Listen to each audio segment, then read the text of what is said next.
¿Están grabando?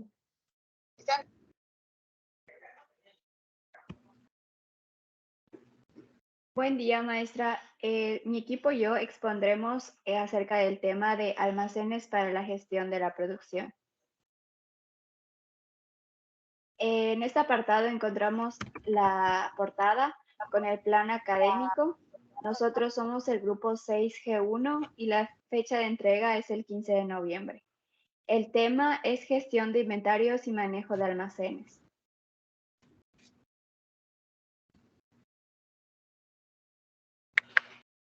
Los integrantes del equipo son Kamal Arzápalo, Alexandra Diané, Ewan Kuman, Ingrid Arlet, Zulkanul Navi Merari, Mukula Acevedo, Gisela Net, Vázquez Tut, Wilber Josías.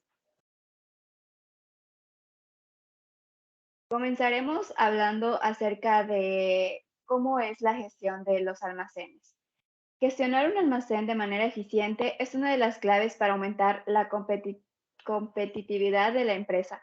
Tener un almacén optimizado permite dar una respuesta más rápida a los clientes, reducir costos y aumentar la productividad.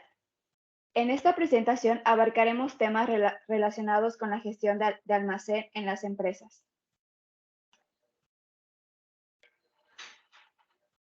Primeramente, comenzaremos a definir qué es o qué son los almacenes.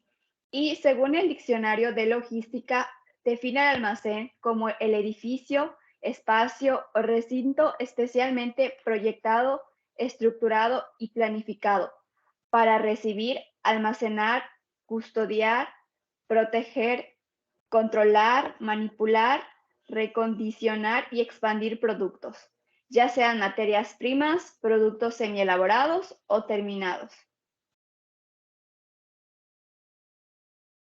El objetivo de los almacenes relacionados con los costos, podemos encontrar que se aprovecha el espacio. Cuando existe un almacén, pues se pueden colocar los productos de manera organizada y así tener más mercancías en el almacén, a diferencia de que si no hay una buena gestión, pues esos espacios se van a desaprovechar. Por otro punto tenemos facilitar el control de inventarios.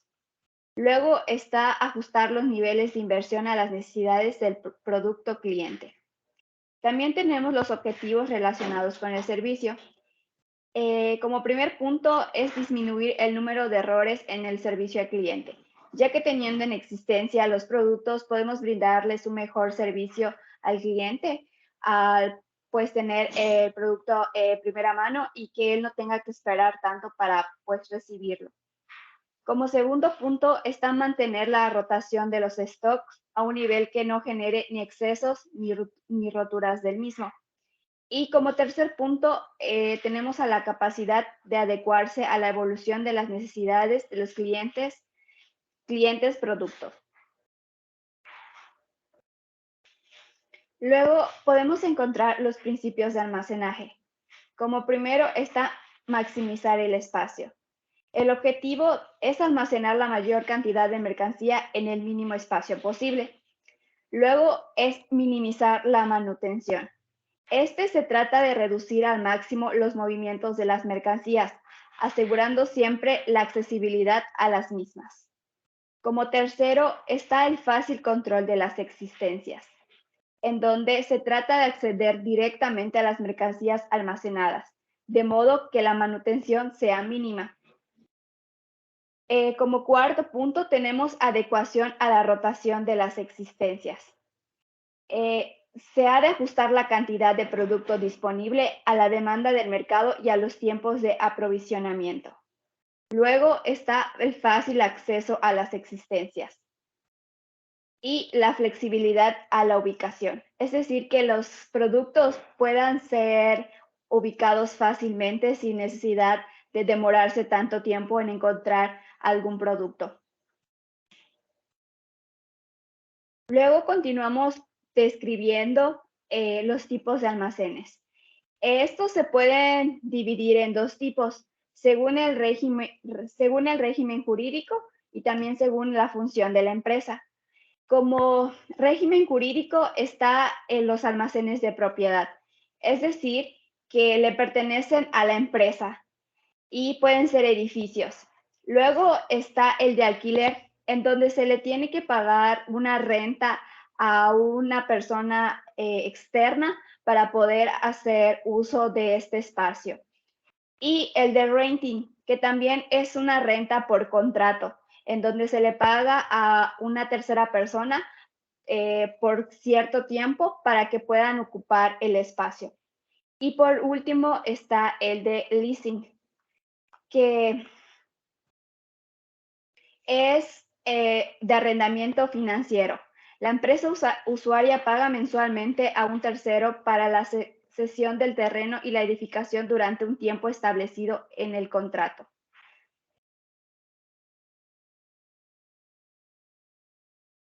Como segundo, están los tipos de almacenes según las necesidades de la empresa.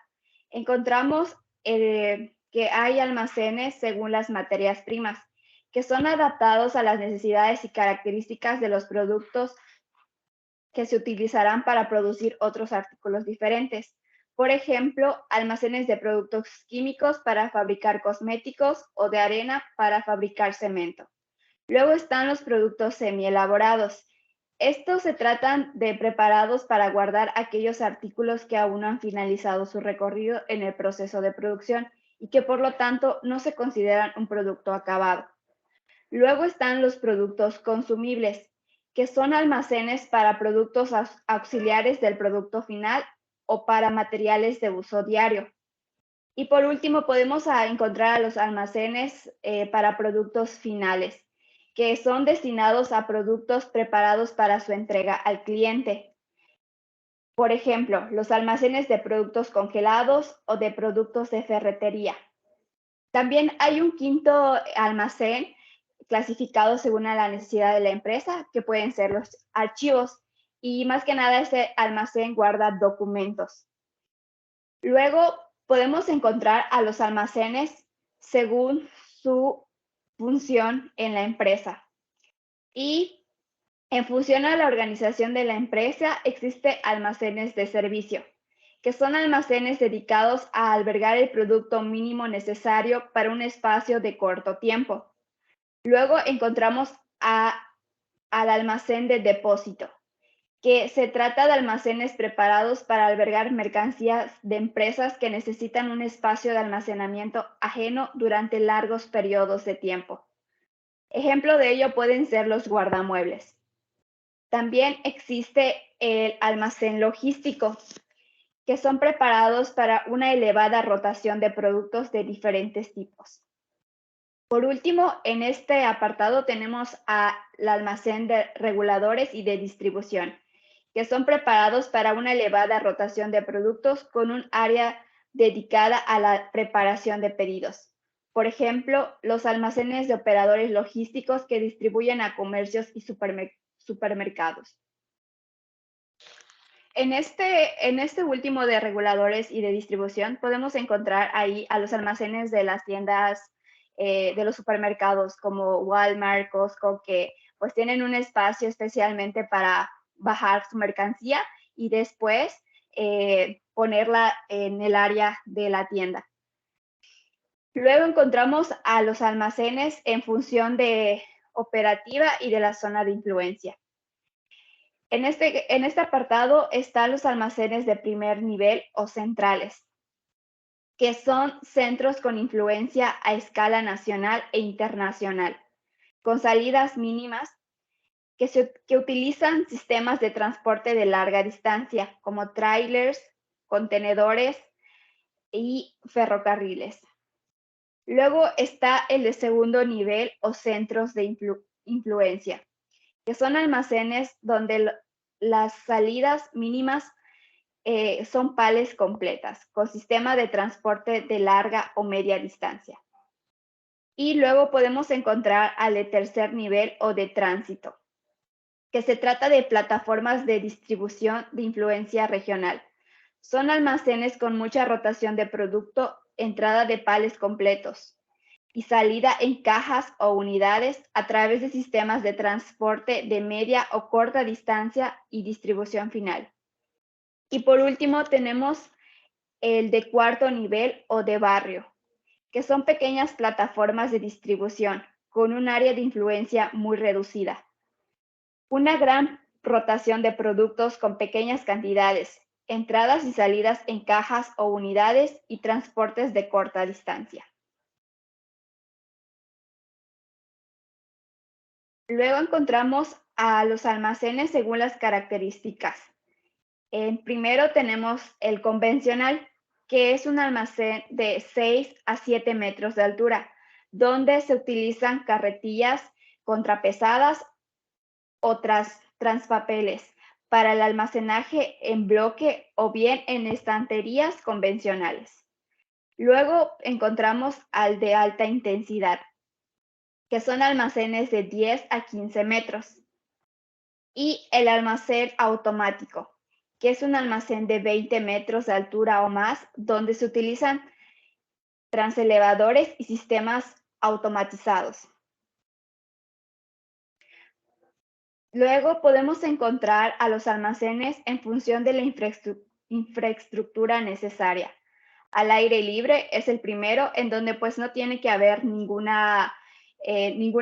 edificio, sino que pues pueden ser solamente tener como pequeñas rejas que estén al aire libre. Este tipo de almacén suele estar presente en la venta de autos. Luego podemos encontrar edificio cubierto, donde ahí sí existe paredes o es un almacén que está completamente cerrado para resguardar la mercancía.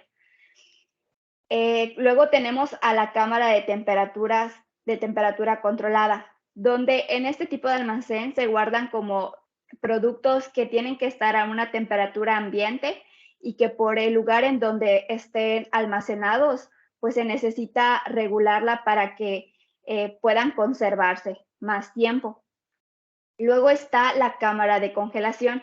En este se guardan como pescados, carnes frías, helado, productos que necesitan estar a una temperatura mínima de menos 20 centígrados para pues poder seguir manteniendo pues su forma.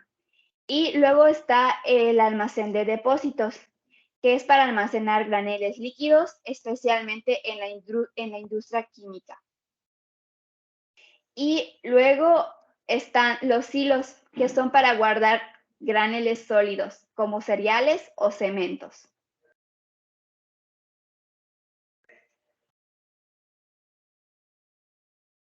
Otro punto fundamental para tratar es la organización de las mercancías en el almacén. Se considera que un almacén está ordenado cuando los productos son fáciles de encontrar. Tenemos información de la situación del inventario y cumplimos con la demanda de los clientes, tanto a nivel de plazos de entrega como de cantidades. Es necesario mencionar que para organizar un almacén se tiene que hacer un minucioso trabajo de planificación, organización y control de todos los procesos que se llevan a cabo. Independientemente de su tamaño, podríamos dividir el almacén en 5 áreas. Siguiente, por favor. Estas áreas son la recepción, el almacenaje, el tránsito, la preparación y la expedición. Un almacén optimizado permite un flujo eficiente de materiales entre las diferentes áreas, ahorrando tiempo en cada uno de los pasos. Es decir, la recepción, ¿qué quiere decir? Es la recepción de la mercancía en el almacén. El almacenaje, como su nombre bien lo dice, es almacenar, registrar y clasificar los artículos que llegan para poder ser almacenados. Y el tránsito, que es el mantenimiento de aquello que está almacenando para luego prepararse, que es la preparación, preparar, gestionar los pedidos y por último la expedición, que es ya preparar el material para la distribución. Siguiente, por favor. El mapa de almacén. Es aconsejable disponer de un mapa de almacén que permita de manera gráfica definir qué espacio ocupará cada mercancía. Hay que tener en cuenta que el espacio es un recurso escaso y costoso. de manera que el objetivo de la organización del almacén tiene que ser optimizarlo al máximo. Como siguiente punto, vamos a tratar algunos consejos para definir el mapa de almacén. El primero es minimizar los recorridos. Minimizar los recorridos se define como clasificar la zona de almacenaje según su frecuencia de uso. Los artículos con más rotación deben situarse cerca de la salida y al contrario, los artículos con menos rotación deben almacenarse en espacios más alejados.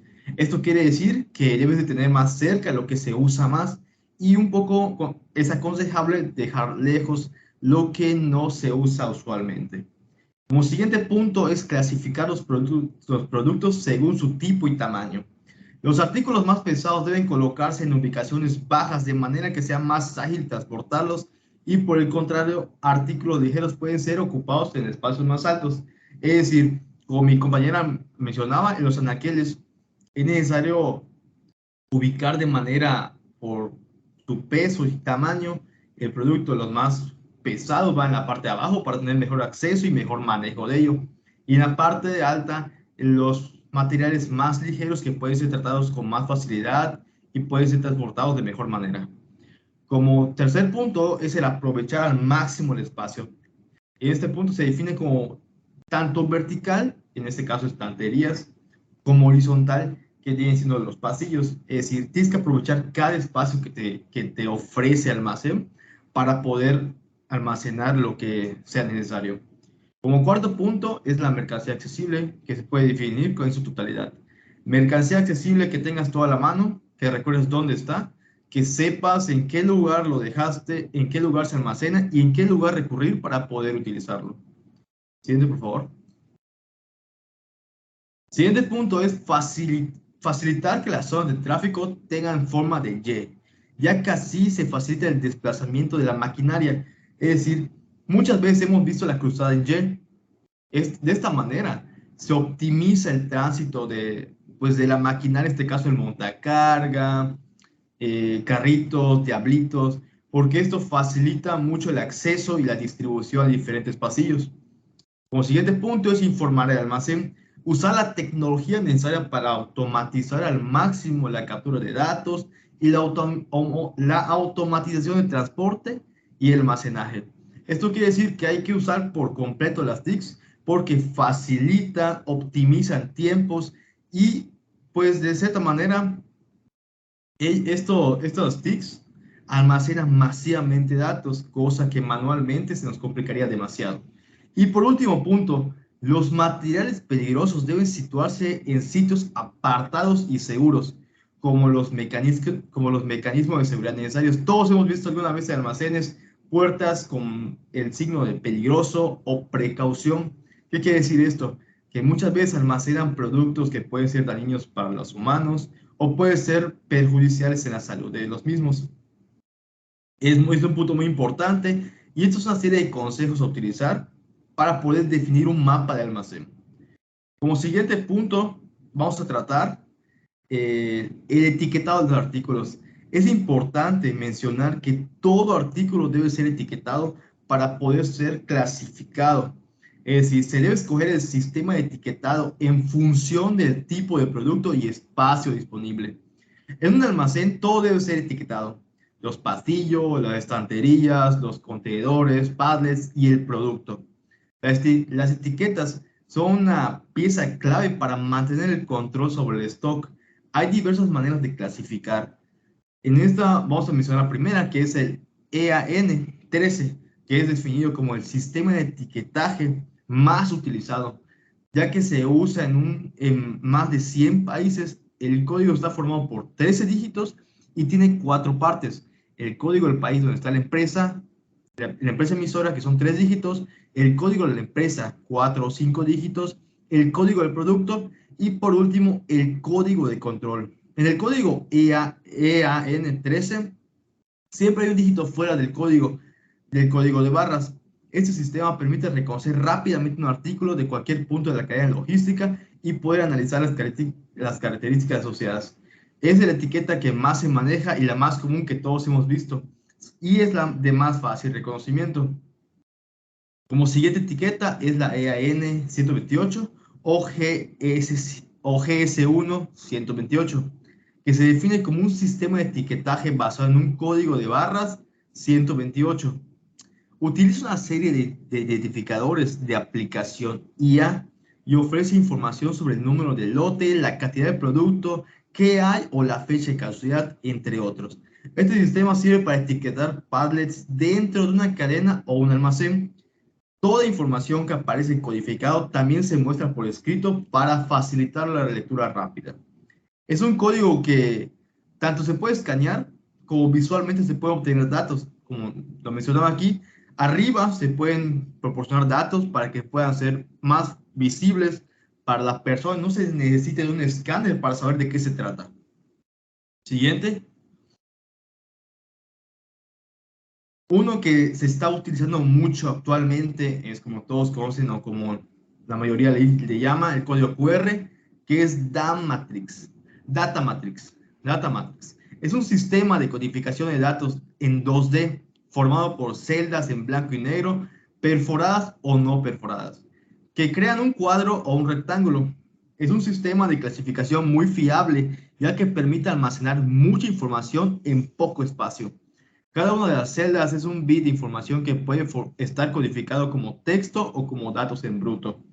Se utiliza sobre todo para etiquetar objetos electrónicos, veterinarios y farmacéuticos, para generar etiqueta que se puede utilizar tinta, láser o grabados. Todos hemos utilizado alguna vez algún escáner QR, el cual al ser escaneado nos envía directamente a una base de datos donde te proporciona información sobre el producto, sobre la caja, de dónde viene, qué es lo que contiene, etcétera. Y por última etiqueta a mencionar es la DUN, DUN 14. Significa, por inglés, Distribution Unit Number. Es un código de barras de 14 dígitos que se sitúa en el exterior de las cajas, ya que contiene productos etiquetados con un sistema IA13. El código está entrelazado con el código EAN14, que se utiliza para identificar las cajas que contienen diferentes unidades y que va al almacén A. Al almacén, disculpen. A diferencia del código IA13, este no es obligatorio, aunque cada vez exige más. Siguiente, por favor. Buenas noches, maestra. En este apartado vamos a hablar sobre lo que es los métodos de almacenaje. Primero que nada, se divide en tres, que son los más importantes. Cada uno, pues, depende de la empresa o cuál vaya a elegir. Son tres. El primero es según la organización para la ubicación de mercancías. El segundo es según el flujo de entradas o salidas. Y por último, es según el equipamiento empleado para la optimización del espacio disponible. Bueno, como primero mencioné, de organización del almacenaje. Se divide en dos. El primero es almacén ordenado y el segundo es almacén caótico. Como bien dice su nombre, el almacén ordenado pues es la ventaja que podrían tener las empresas con otras, ya que entre sus puntos fuertes es que tiene espacios adecuados para las características, donde va mercancías del mismo tipo. Es decir, que en una empresa productora no sé, de ropa, por ejemplo, que pongan en un lado que son puros pantalones, que pongan de otro lado que son puros pantalones de mezclilla, por ejemplo, de tela, etcétera, que sean playeras, que sean gorras, que sean calcetines, etcétera. A eso se refiere con tipo de características, que esté bien clasificado. Como segundo punto, pues como ya mencioné, es el método de almacenaje con mayor ventaja para el control de mercancías, ya que se mantiene todo pues detallado y específico. Tiene facilidad de manipulación, es decir, el empleado o el gerente general de la empresa puede encontrar las herramientas o los productos fácilmente. Y su desventaja es que la capacidad de almacenamiento limitado a espacios previstos, es decir, si en las playeras su parte o establecimiento específico solo llega a ocupar el 50%, pues ahí se estaría reduciendo pues el espacio, ya que si la empresa tiene destinado solo para pantalones, no puede meter playeras, entonces pues está como que limitando el espacio a poder meter más mercancía o más nuevos productos. El siguiente punto y su tema es almacén caótico, como su nombre lo dice, no genera un orden, simplemente pues el almacén es como un mix de todos los productos que genera la empresa. Y entre sus puntos está, no existe ubicaciones predeterminadas, es decir, de que todo pues no importa dónde se vaya a colocar. El segundo es, los volúmenes deben tener las dimensiones adecuadas para alojar cualquier producto que se pueda recibir en el almacén. Es decir, los productos que se van a colocar en el almacén tienen que ser con medidas específicas, porque si lo ponen más grande o más pequeño puede hacer que los típicos como que eslabones o niveles donde se coloca la mercancía, el metal o algo, pues se puede estancar y que se pueda caer al almacén. Y pues la ventaja es la flexibilidad con mayor aprovechamiento de espacios. Es decir, es un punto favorable a diferencia de los almacenes ordenados, porque si sobra un espacio, la empresa puede destinar ese tipo de almacén o ese espacio del almacén para poner otros productos y que se pueda colocar pues más mercancía. Y luego pasamos a otro tema que es del flujo de entrada-salida. En este son 4 subdivisiones. La primera es el método FIFO, First In y First Out. Y entre sus puntos se encuentra que el producto que primero entró es el primero en salir. Es decir, como las medicinas, como la comida, como los frescos, etc. Y pues en el segundo punto, como ya mencioné, son métodos indicados para productos procederos o de rápida caducidad. Es decir, que en el almacén los van ordenando dependiendo de su caducidad. Y el primero que entró es el primero en salir por la caducidad que maneja el empaquetado. El siguiente punto es el método LIFO, Last In y First Out. Es decir, el producto que entró último será el primero en salir. Muchas empresas, como está en el ejemplo de Pepsi, en la época navideña pueden adaptar sus productos pues a la celebridad que se está realizando. Entonces, si empiezan a producir, lo último que está entrando en la empresa como fabricación es lo primero en salir porque están determinadas pues fechas, ¿no? Entonces, pues lo que se vaya quedando pues va después en otro tipo de subtema. Y entre sus puntos está el producto que entró último será el primero en salir. Y el siguiente es el método que se utiliza en momentos promocionales o de oferta, cuando el producto presente pequeñas variaciones en formato o en las características del envase o embalaje. Como se muestra ahí que en la lata Pepsi se puede observar unos pequeños dibujos célebres en Navidad. Los siguientes puntos es método NIFO, Next In, First Out, que dice el próximo producto a entrar en el almacén será el primero en salir. Es parecido al LIFO, el anterior, pero aquí es importante el costo de reemplazar. Aquí se va como para lotes. Entonces, como es un lote y es especial para la época de promociones o de ofertas, aquí cuando no se llegan a vender, muchas de las empresas rematan sus productos para no alcanzar quizá el 50% de ganancia del producto final, sino que lo reducen un poco más para darle salidas a los productos. Y el método FEFO, First Experience, First Out. En este, como menciona, el producto que va a caducar en primer lugar es el primer producto en salir. Aquí las empresas no lo van realizando conforme a lo que más caduca con lo más reciente. Aquí primero van a poner lo que caduca primero para posteriormente que caduque al final. Es como que cambia la relación donde está en el almacén y es muy parecido al anterior que mencionamos en la anterior diapositiva. Y dice, el producto que va a caducar en primer lugar es el primer producto en salir. Y su segundo punto dice que su organización es por lotes en función de su fecha de caducidad. Se va adaptando por tipo lotes para saber, estos van a vencer el 15 de diciembre. Entonces la empresa sabe que si tiene que distribuirle a sus canales de distribución o a las tiendas mayoristas, minoristas, para que no lleguen a caducar los productos. Ya otro subtema es el método de optimización del espacio disponible. Y aquí se divide en dos, almacenaje sin pasillos y con pasillos. El primer almacenaje sin pasillos se puede decir que es el tipo granel, que son dos temas o dos tipos de puntos. El producto no está estructurado en unidades de carga, es decir, por ejemplo, en una empresa que distribuye frijol, El frijol pues a veces están en unas bolsas que la empresa realiza para su venta. Entonces, si lo hace a granel, sus productos van a estar como en envases. Entonces, no tiene como que estarlo apilando o buscando una forma de estarlo organizando en el almacén. Y el segundo punto es que dice productos almacenan suelto, en montones o en grandes depósitos. Como ya mencioné, no tienen que pensar la empresa en cómo va a apilar o en qué caja le tiene que poner para que quepa en sus estantes. El siguiente es apilado en bloques, forma primaria de almacenamiento. Muchas empresas así lo realizan. Es decir, por ejemplo, si tienes una fábrica de leches, su almacén van a ser en tipo cajitas. Entonces van apilando las cajas en sus estanterías. El siguiente punto es mercancía que se sobrepone y forma pilas. Y su desventaja es que el peso limitado, uso de cajas. Tienen que saber la empresa, sus estantes, cuánto tiene que soportar y cuál es el peso indicado, porque si se pasan de un poco, puede ser que toda la estantería se venga abajo. Y también en tipo cajas.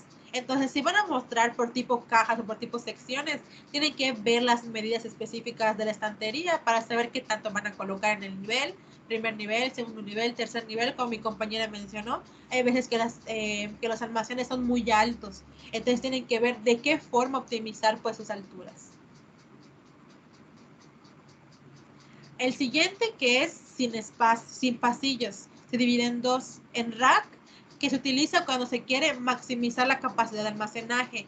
Este es establecer todo el almacén, es decir, que no sobre ningún espacio para que todo lo que esté en el almacén sea aprovechado, ya sea porque quieren aumentar su producción, porque quieren aumentar las entradas de mercancía al almacén, etcétera. Y utiliza estructura que soporta cualquier carga, pudiendo ser desmontado. El rack normalmente lo utilizan cuando, por ejemplo, están en época de promociones de Buen Fin, van trayendo mucha mercancía al almacén. Entonces esos racks pueden estar guardados y solo cuando es época pues de promociones o de ofertas los sacan, los montan para que ahí esté la mercancía pues extra entre comillas que pueda tener la empresa. Y también compacto entre estanterías. La resistencia de las unidades de carga no permite su apilado. Puede ser dinámicas o movibles. Este tipo son como por ejemplo las estanterías de súper. Pues los súper se puede decir que entre sus estanterías es un tipo de almacén.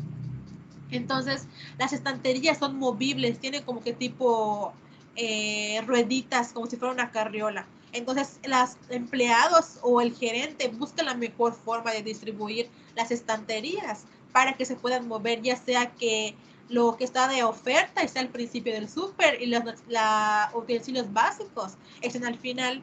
Entonces, esas son las dinámicas y las movibles. Y aquí está con pasillos. Y con pasillos pues no se distribuye en puntos, es más características, que es dejar un pasillo de separación adecuado para el equipo de manipulación, como por ejemplo paso de carretillas o cualquier otro aparato. Este pues es con pasillos, es decir, que van seleccionando los productos que van a estar en una estantería, por ejemplo, todo lo que sea lácteo, en otra estantería todo lo que sean latas, en otra estantería todo lo que sean cajas. Entonces tienen que dejar un espacio para que uno de los empleados o la persona que vaya a supervisar las mercancías pueda pasar, ya sea con una herramienta que sube para bajar los productos y baja como una herramienta, o que pueda ver qué tipo de productos va a estar trabajando. El siguiente punto es depende de las características de la unidad de carga, del aparato de manipulación y del tipo de estantería. Aquí normalmente la empresa tiene que ver qué productos está realizando y cuál es la mejor forma de optimizar su almacén. Entonces ahí decide si es almacenaje con pasillos o sin pasillos. Otro tema es la gestión de inventarios. ¿Qué es la gestión de inventarios? Es el registro adecuado de las entradas y salidas de los productos de almacén. ¿Cada cuánto se tiene que hacer? Existen dos tipos, inventarios permanentes y inventarios periódicos. Como su nombre lo dice, permanentes es decir que es muy constante y periódicos es decir que no siempre lo están realizando. Periódico puede ser una vez cada 3 meses, cada 6 meses, etc. ¿Y cuáles son sus características? Los permanentes, actualización al momento de la información de compras y ventas. Es decir, cuando están vendiendo, cuando están comprando mercancía, tienen que pues capturarlo en el sistema o de software. y se ayuda de los lotes de etiqueta. Como mi compañero mencionó, depende de la etiqueta, a qué lugar lo van a llevar de la empresa. Y el tipo de inventario rentable para grandes empresas. Cuando son grandes empresas, tienen que saber y hacerlo al momento, porque si lo hacen después, su inventario puede estar revuelto. Y los inventarios periódicos. Son inventarios periódicos realizados con trabajadores que conocen el volumen de ventas y compras. Este se destina a empresas pequeñas. Las empresas pequeñas, como no tienen cientos o miles de inventarios o de productos ya terminados, pueden hacerlo cuando ellas quieran, cada un mes, cada 3 meses, etc. Por último, clasificación es ABC. Son instrumento eficaz para abordar la solución de los problemas de ubicación de los productos.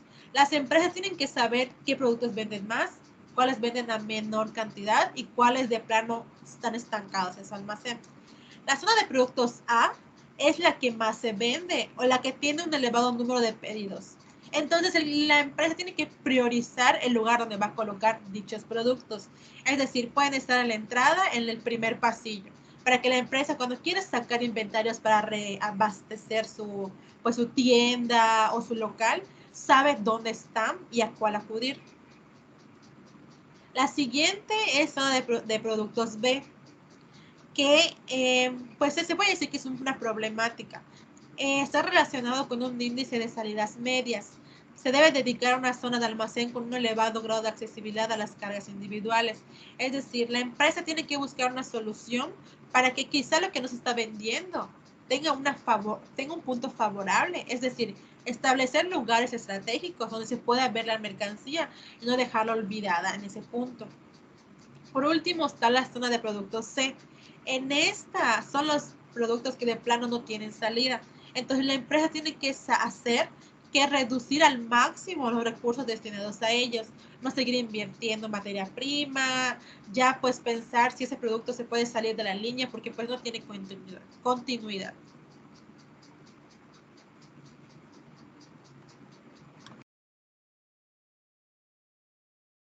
Buen día, maestra. Y pasamos a la parte que es picking o preparación de pedidos. En este apartado, los empleados deben desplazarse hasta la zona de almacenaje, eso con el fin de recoger los productos, llevarlos a los espacios asignados, dejarlos ahí listos y devolver lo que les sobra. Para hacer este proceso ser más óptimo, se puede dividir en picking por oleadas, que a su vez se divide en otros dos, que es batch picking y pick to box.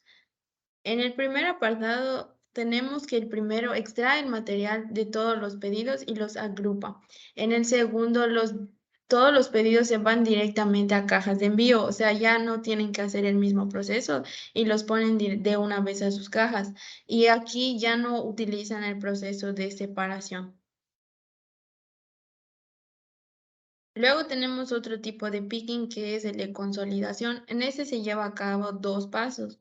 El paso 1 es cuando los productos llegan de las estaciones en cajas o palets, que ahorita vamos a ver en un apartado cómo son.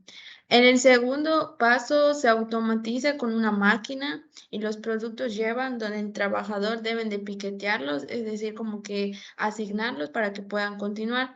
Entonces, para optimizar este proceso también se pueden hacer como picking sin papeles, que es donde van a aplicar los empleados sistemas tecnológicos para que no tengan que utilizar todo este papeleo. También hay uno más que se conoce como pick to box y el último pick to light, que vienen cumpliendo la misma función pero de diferentes maneras. Luego pasamos a un tema que es elementos de manutención. Este tema se divide en 4 bloques. El primero es soporte de cargas, el segundo estanterías para almacenamiento de mercancía, maquinaria para el manejo de cargas y por último otros elementos de manutención. El primero de soporte de cajas, este se puede definir de la siguiente manera. Elementos en los que se posicionan las mercancías durante los procesos de almacenaje, manipulación y transporte de las mismas. Los elementos que de forma más habitual podemos encontrar son los siguientes. El primero son paletas o palets, que básicamente se puede ver como está en la imagen. Es una plataforma rectangular utilizada para apilar, almacenar, manipular y transportar cargas. El segundo son los contenedores de manutención. Estos son para estabilizar el conjunto de las palets y carga para efectuar su manipulación o almacenamiento con seguridad para la carga y el entorno. Luego tenemos un apartado que son las estanterías. Estas son construcciones generalmente metálicas formadas por bastidores, vigas, estantes y por arrastramientos con diferentes soluciones por los fabricantes para adaptarlas perfectamente al producto y al espacio disponible. Eso ya se había mencionado anteriormente. Luego tenemos maquinaria para el manejo de cargas. Estos son los aparatos empleados en las actividades de almacén. Aquí también pueden ser de varios tipos. El primero es de unidades de carga a manejar, el segundo son otros métodos de almacenamiento y por último tenemos estanterías utilizadas. Aquí se anexó un cuadro para su mejor comprensión y posteriormente tenemos imágenes. Los que se usan para el manejo del suelo son tres, que son transpaleta manual, transpaleta eléctrica y un apilador que se ven en las imágenes de abajo. Luego tenemos aparatos para la preparación de pedidos. Estos son carretillas elevadoras, carretilla trilateral y transelevadores. Aparatos para la preparación de pedidos, carretillas de interior. Luego también tenemos que los empleados deben de seleccionar una carretilla. Entonces, en primer lugar, lo que tenemos que hacer es ver qué carretilla cumple con las necesidades que la empresa necesita. Y luego tendríamos que escoger entre la gran cantidad de marcas, la que mayores garantías ofrezca y que tenga un precio accesible también para transportar toneladas y índice más alto de disponibilidad del equipo adquirido. Por último, tenemos rampas niveladoras.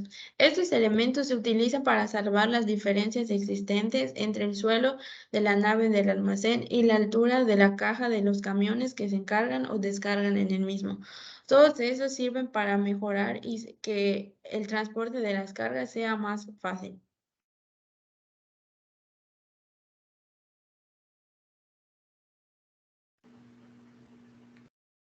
A continuación vamos a hablar sobre la expedición. ¿Qué es la expedición? La expedición es un procedimiento o un acondicionamiento que se hace a los productos con el fin de que estos que salgan del almacén y lleguen a su cliente en un perfecto estado. Es decir, estos se deben entregar mediante unas condiciones pactadas y que deben ser transportadas correctamente. Esto se lleva con el objetivo de crear un área donde resguarden las mercancías y estén en un lugar adecuado para tenerlas en condiciones perfectas.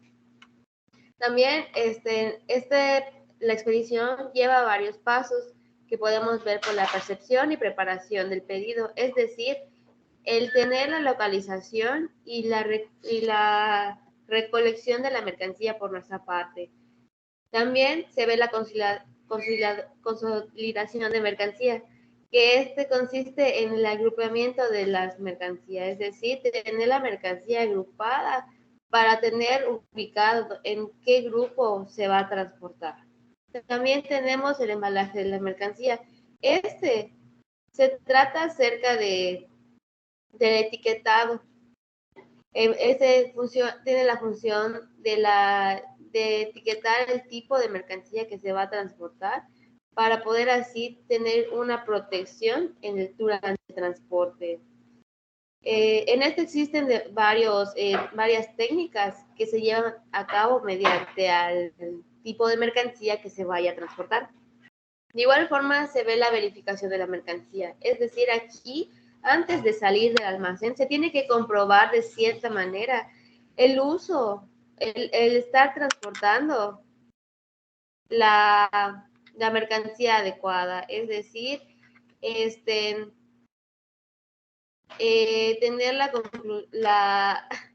la mercancía correcta antes de ser enviada sin salir. Después tenemos la emisión de la documentación. En este paso se tiene que hacer una documentación previa, es decir, corroborar que sea el producto que sean las especificaciones que se demuestren en ese papel antes de hacer la salida del almacén. Normalmente este tipo de emisión de documentos se hace por una orden de compra, una carta de porte o una nota de entrega. Después vemos lo que es el transporte. En este se finaliza lo que es la carga de la mercancía, es decir, el don del vehículo firma como que una carta recibiéndolo, haciendo que como que el almacén se deslinda de esa mercancía, haciéndole la entrega para la transportación, ¿no? Después pasamos a lo que es la devolución. En la devolución, aquí existen pues las causas por las que existen las devoluciones, ¿no? Entonces, más adelante se va a tocar el tema. ¿Puedes regresar a la diapositiva, por favor? En la gestión de salidas. Como se mencionó anteriormente, el proceso de expedición de mercancías se hace previo a la gestión de salidas. Entonces, todo el proceso que se llevó a la expedición antes de llevarse al proceso, ahora sí, de retirarse del almacén. Entonces, la gestión de salida es un proceso mecánico donde se deben llevar varios pasos para la gestión correcta del retiro del producto correcto para que llegue al cliente. Es decir, en esta gestión de salida se tiene que hacer la comprobación de que el destinatario y el contenido del pedido es correcto. Después se hace la introducción de los datos de la partida en el sistema para generar una salida de inventario. Es decir, en este paso siempre hay que tener sistematizado y monitoreado tanto la salida como el proceso de entrega del producto. Después la verificación de la salida, es decir, corroborar correctamente que se está entregando, que se está saliendo este producto del almacén y está siendo entregado al transportista para llegar a su destino. Después pasamos a lo que es la logística inversa o devoluciones, es decir, la devolución, en lo que consiste la devolución del producto, ¿no? Es un proceso donde se ve la logística inversa, o más bien conocido como devoluciones, ya que esta integra fácilmente la mercancía de vuelta al almacén, tanto a nivel físico como a nivel informático. Lo que se comentaba previamente, es muy importante siempre tener de manera sistemática, digital, como manual, por así decirlo, el seguimiento del pedido, ya que en el proceso, tanto como en el proceso de la salida del producto de nuestro almacén, en el caso de una devolución, también es muy importante conocer cómo está regresando, es el proceso de la devolución del producto, tanto cómo se sale del, o sea, cómo lo regresa el cliente, cómo lo tiene la paquetería, de la paquetería al almacenista, del transportista, ¿no? Hasta regresar a nosotros lo que es el almacén, para que aún así conocer el proceso adecuado de lo que es una logística de devolución y no haya un error o una confusión al momento de la entrega. Normalmente se debe evitar que los productos devueltos se estanquen en zonas intermedias de la espera, es decir, es como que agilizar el movimiento para no dejarlos estancados durante el proceso, ya que se pueden perder, se pueden extraviar, se pueden dañar, etcétera. Pero pues normalmente todo esto se lleva mediante la empresa y la empresa debe llevar un protocolo claro que le permita llevar todo este proceso de manera correcta. De manera de conclusión, podemos decir que este tema es de suma importancia, ya que es muy importante conocer lo que consiste el tema de almacenes, ya que como futuros ingenieros en la gestión empresarial es indispensable que seamos capaces de identificar la importancia de los almacenes, ya que estos procesos de producción de una empresa es importante contar con un almacén completo que permita que la empresa pueda desempeñarse correctamente y poder ser eficientes y exitosas. Cada tema que llevamos a cabo y tomamos en este tema que llevamos a cabo en este tema es de suma importancia, que obviamente aplicaremos más adelante. Gracias. presentamos nuestras referencias. Listo.